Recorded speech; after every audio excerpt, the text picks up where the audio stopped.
ജ്യോതിഷത്തിൻ്റെ വാതായനങ്ങൾ തുറക്കുന്ന വനതുർഗ ജ്യോതിഷത്തിലേക്ക് എല്ലാ മാന്യപ്രേക്ഷകർക്കും അർത്ഥമായ സ്വാഗതം.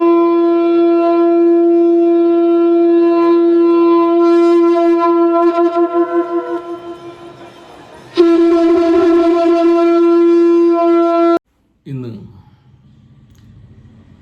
നമ്മൾ ബലി മോക്ഷ കർമ്മം എന്താണ് എന്നുള്ളതാണ് പറയുന്നത്. നമ്മളാദ്യം നമ്മുടെ തറവാട്ട് മൂർത്തികളെ പറ്റി അവരനുഗ്രഹിക്കത്തിനെ പറ്റി പറഞ്ഞു. അത് കഴിഞ്ഞ് കുലത്തിലെ കാളിയെയും ചാത്തനെയും പറ്റി പറഞ്ഞു. അത് കഴിഞ്ഞ് 390 കുലങ്ങളിലെ ചാത്തന്മാരെയും ശാസ്താക്കന്മാരെയും പറ്റി പറഞ്ഞു. അത് കഴിഞ്ഞ് ആ തറവാട്ടിലെ മുത്തപ്പനെ പറ്റി നമ്മൾ ഗുരുമുത്തപ്പനെ പറ്റി പറഞ്ഞു. അടുത്തത് ഇവരെ ഈ മുത്തപ്പന്മാരെ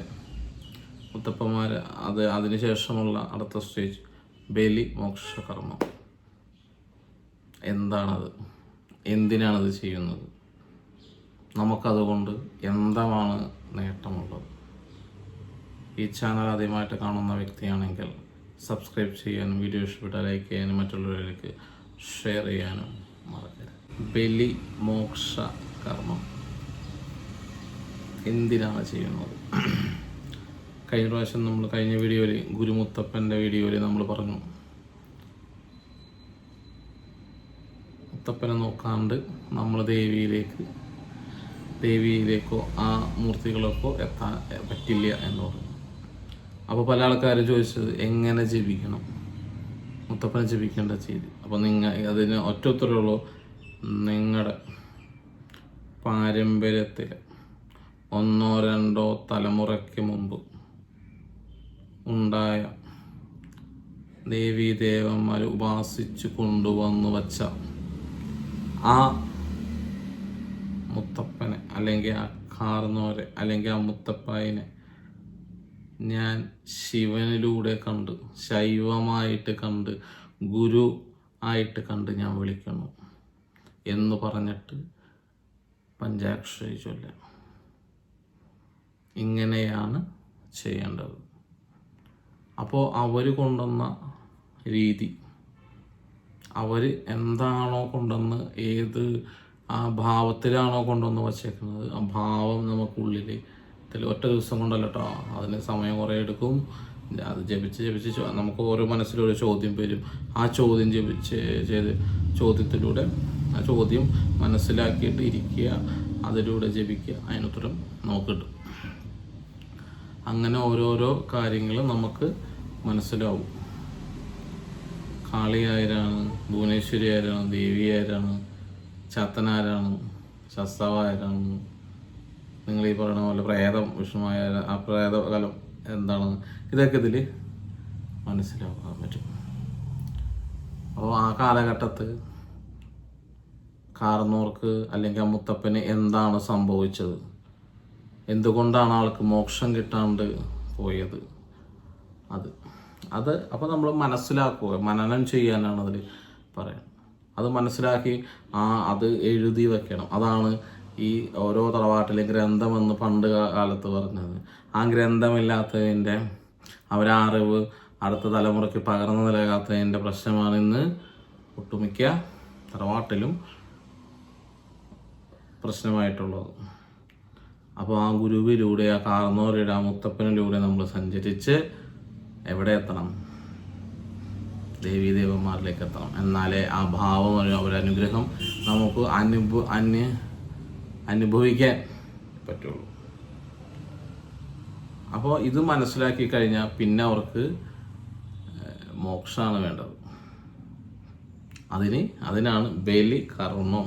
ഇന്ന് പല തറവാടുകളിലും മരിച്ചു പോയവരെ ഇരുത്തിയിട്ടുണ്ട്. ഇതിനാണ് ഒരു കാര്യമില്ല. അവരെ ബന്ധനം ചെയ്ത് അവരിരുത്തുമ്പോൾ അവരിരിക്കുമെന്ന് നിങ്ങൾ നോക്കാം. അത് നമുക്ക് ഭാവി തലമുറയ്ക്ക് പ്രശ്നമായിട്ട് മാറും. ആദിമ ഗുരു പ്രേതം, മറ്റേ പ്രേതം, ഈ പ്രേതം എന്നും പറഞ്ഞുകൊണ്ട് എല്ലാവരും ഇരുത്തും. ഇരുത്തിയവൻ അവർ ജീവനില്ലാണ്ട് ഇരിക്കണു, നമ്മൾ ജീവനോടെ ഒരു മൂലയ്ക്ക് ഇരിക്കണു. ഇതാണ് അവിടെ സംഭവിക്കുക.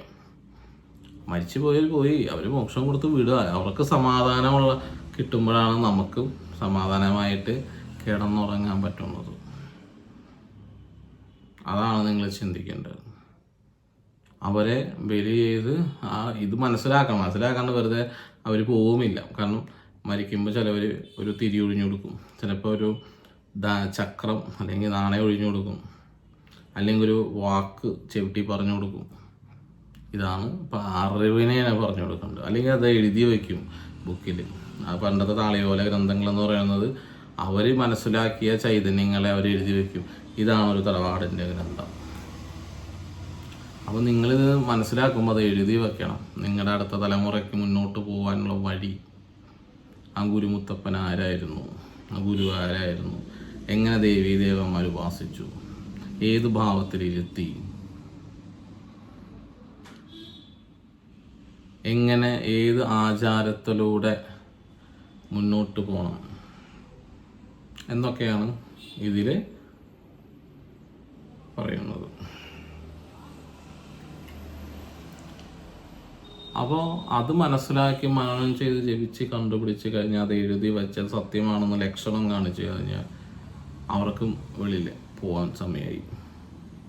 അതുവരെ അലഞ്ഞു തിരിഞ്ഞ് നടക്കും. അത് മനസ്സിലാക്കാൻ വേണ്ടി അത് മനസ്സിലാക്കി കഴിഞ്ഞാൽ അവരെ നേരെ ബലി ഇടാം. നീ അതെങ്ങനെ ഏതെങ്കിലും കാരണം അതെങ്ങനെ ബലിയിടുന്നെന്ന് പറയുന്നത്, നമ്മളൊരു അമ്മയുടെ ഗർഭപാത്രത്തിൽ ജനിക്കുമ്പോൾ ബ്രഹ്മനായിട്ടും വെളിയിലേക്ക് വരുമ്പോൾ വിഷ്ണുവായിട്ടും മരിക്കുമ്പോൾ ശിവനിലേക്കും. വിഷ്ണുവിൽ നിന്ന് ഉപാസനയും കാര്യങ്ങളൊക്കെ എടുത്ത് മരിക്കുമ്പോൾ ശിവനിലേക്ക് എത്തപ്പെടില്ല.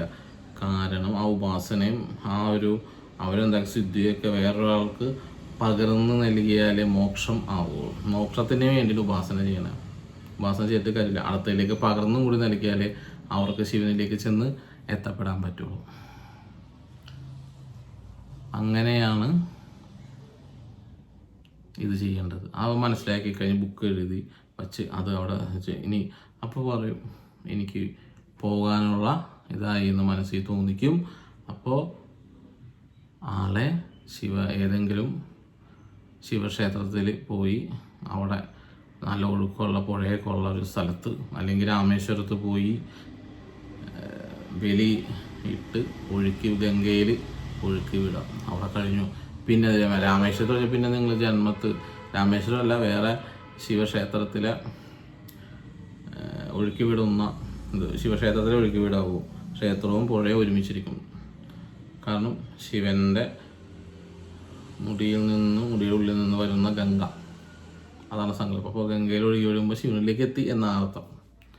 മോക്ഷം കിട്ടി പോയി എന്നാണ് അർത്ഥം. അപ്പോൾ അത് ആളെ അങ്ങനെ പറഞ്ഞു വയ്ക്കുക. പിന്നെ അടുത്ത വർഷം ബലിയിടേണ്ട ആവശ്യമില്ല, അവിടെ കഴിഞ്ഞു. നമ്മളെല്ലാവരും എല്ലാ വർഷവും മരിച്ചു പോയവർക്ക് കൊണ്ട് വീതും വെക്കും, ബലിയിടുന്നുണ്ടാവും. നിങ്ങളുടെ വീട്ടിൽ വീത് വെച്ച് കാരണവർക്ക് കൊടുക്കുമ്പോൾ അവർ വരും എന്നുള്ള സങ്കല്പം, അവരത് കഴിക്കും എന്നുള്ള സങ്കല്പമൊക്കെ ഉണ്ട്. അല്ലെങ്കിൽ ബലിയിടുമ്പോഴും അവർ വരുമെന്ന് സങ്കല്പമുണ്ട്, അവരത് ബലി സ്വീകരിക്കും എന്നുള്ള സങ്കല്പമുണ്ട്. ഇവരൊക്കെ ഇത് പോയോ എന്നാരെങ്കിലും ചിന്തിക്കുകയോ, പോയെന്നാരെങ്കിലും നോക്കണ്ടോ? ഇല്ലേ. ഇതാണ് നമ്മുടെ പ്രശ്നം. അവർ ബലി കൊടുത്ത് പോയി, അവർക്കൊന്നും വേണ്ട. ജീവിച്ചിരിക്കുമ്പോൾ നന്നായി നോക്കാത്തവർ മരിച്ചു കഴിഞ്ഞിട്ട് നോക്കിയിട്ട് വല്ല കാര്യമുണ്ടോ? ഒരു കാര്യമില്ല. അപ്പോൾ അങ്ങനെ പോവുക. പിന്നെ എല്ലാ വർഷവും ഇതും കാര്യങ്ങളും നടക്കണ്ട. എന്തു ചെയ്യണം? ബലിയിട്ട് കഴിഞ്ഞാൽ ആ ഡേറ്റ് നിങ്ങൾ നോട്ട് ചെയ്ത് വയ്ക്കുക. അടുത്ത വർഷമാകുമ്പോൾ അടുത്തുള്ള ശിവക്ഷേത്രത്തിൽ ഒരു കൂട്ട നമസ്കാരം അല്ലെങ്കിൽ ഒരു പിതൃ നമസ്കാരം കൊടുക്കുക. ഏതെങ്കിലും അനാഥാലയത്തിൽ ഒരു 10 പേർക്കുള്ള ഭക്ഷണം കൊടുക്കുക. ഇത്രയുള്ള കാര്യം. അവർക്ക് നിങ്ങളുടെ ചോറൊന്നും വേണ്ടെന്നാണ്. അവർ പഠിച്ച വിദ്യ നിങ്ങൾ ചെയ്യണുണ്ടോ എന്ന് നോക്കും. അവർ പറഞ്ഞു തന്ന കാര്യങ്ങൾ അങ്ങനെയാണെങ്കിൽ നിങ്ങൾക്ക് സമാധാനം കിട്ടും. ഇല്ലെങ്കിൽ അവരെ തല്ലും കൊള്ളാം. അവർ നേടിത്തന്ന അവരുടെ അറിവ് നമുക്ക് കിട്ടിയാൽ അവർക്ക് മോക്ഷം കിട്ടി പോകണം. അപ്പോൾ അവരെ നിങ്ങളുടെ തലമുറയിൽ വന്ന് ആ കാർന്നോരെ അല്ലെങ്കിൽ ആ മുത്തപ്പനെ എന്ത് ചെയ്യണം? പേരും നാളും നമുക്കറിയില്ലല്ലോ. പക്ഷെ ആ കാരണങ്ങൾക്ക് വേണ്ടി ബലിയിട്ട് ആ ബലി കൊണ്ട് പുഴയിൽ ഗംഗയിൽ ഒഴുക്കി, ഗംഗ വരെ പോകണ്ട. അതാണ് ശിവക്ഷേത്രം എന്ന് പറയുന്നത്. ഇപ്പം നമ്മൾ എവിടെയെങ്കിൽ ആലുവ മണപ്പുറം പറയും, അവിടെ കൊണ്ടുപോയി അത് ഒഴുക്കി വിടുമ്പോൾ അത് ഗംഗയിലൂടെ ശിവനിലേക്ക് ലയിച്ച് ആൾക്ക് മോക്ഷം കിട്ടും. പിന്നെ നമ്മൾ വർഷത്തിലൊരിക്കൽ ഒരു നമസ്കാരം, പിതൃ നമസ്കാരം അല്ലെങ്കിൽ കൂട്ട നമസ്കാരം, 10 പേർക്കുള്ള ഭക്ഷണം അനാഥാലയത്തിൽ അല്ലെങ്കിൽ വയ്യാത്തവർക്ക് അങ്ങനെയുള്ളവർക്ക് കൊടുക്കുക. അത്രയും ചെയ്താൽ മതി. ഇത്രേ ഉള്ളൂ. ഇതാണ് ബലി മോക്ഷകർമ്മം. ഇത് എങ്ങനെ മനസ്സിലാക്കി ചെയ്യണം. ഇതാണ് നമ്മുടെ കുലാചാരം. ഇതാണ് നമ്മുടെ പണ്ട് കാലത്ത് നമ്മുടെ പൂർവികർ ചെയ്തിരുന്നത്. അത് നമ്മൾ തുടർന്ന് പോവുക. എല്ലാവർക്കും നന്ദി, നമസ്കാരം.